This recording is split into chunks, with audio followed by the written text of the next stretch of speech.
మన లాస్ట్ వీడియోలో premature deliveries ఎందుకు అవుతాయో చూసాం. సో ఈ వీడియోలో వాటిని ఎలా నివారించవచ్చో చూద్దాం. సో ముందుగా ఆల్రెడీ ఎవరికైనా ప్రీమెచ్యూర్ డెలివరీ అయింది అని మా దగ్గరకు వచ్చినప్పుడు మేము దానికి తగ్గ రీజన్స్ అన్నీ కూడా నోట్ చేసుకుంటాం. ఫర్ ఎగ్జాంపుల్, ఆమెకి సర్వైకల్ ఇన్కాంపిటెన్స్ వల్ల ప్రీమెచ్యూర్గా అయింది అనుకోండి. అంటే దాని మీనింగ్ ఏంటి? ఆమె సర్విక్స్ అనేది పల్చగా ఉండడం వల్ల తొందరగా ఓపెన్ అప్ అయ్యి డెలివరీ అయింది. ఇటువంటి కేసెస్లో వీళ్ళకి సర్క్లాజ్ అనే ఒక స్టిచ్ ముందుగానే, అంటే ఎన్టీ స్కాన్ అవ్వగానే 4th మంత్లోనే ఈ స్టిచ్ వేయడం జరుగుతుంది. దాని ద్వారా ఆ సర్విక్స్ ఓపెన్ అప్ అవ్వకుండా ప్రీమెచ్యూర్ డెలివరీని ప్రివెంట్ చేయగలుగుతుంది. లేదు కొన్ని కేసెస్లో ఇన్ఫెక్షన్స్ వల్ల వెజానల్ ఇన్ఫెక్షన్స్, లేదంటే అమ్నియోటిక్ ఫ్లూయిడ్లో ఇన్ఫెక్షన్స్ రావచ్చు.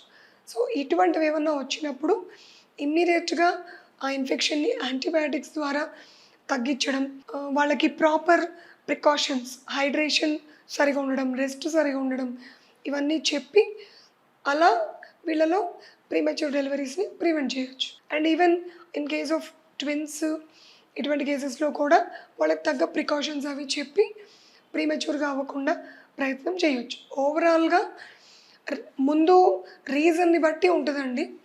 ముందుసారి ఎందుకు ప్రీమెచ్యూర్ అయింది అనే దాన్ని బట్టి ఉంటుంది.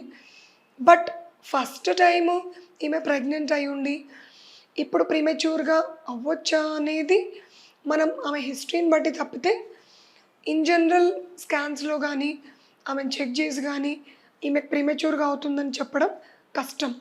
అన్లెస్ వీళ్ళకి సర్వైకల్ లెంత్ ఏమన్నా బాగా తక్కువగా ఉండడమో, లేదు ట్విన్స్, ట్రిప్లెట్స్ ఉన్న కేసెస్లోనో మేము ముందుగా ప్రెజ్యూమ్ చేసుకుని చెప్పగలుగుతాం. అంటే ప్రీమెచ్యూర్ అయ్యే అవకాశాలు ఉన్నాయి. బట్ ప్రీమెచ్యూర్గానే అవుతుంది అని మాత్రం ముందుగా మనం క్లారిటీగా చెప్పడం కష్టం. Thank you.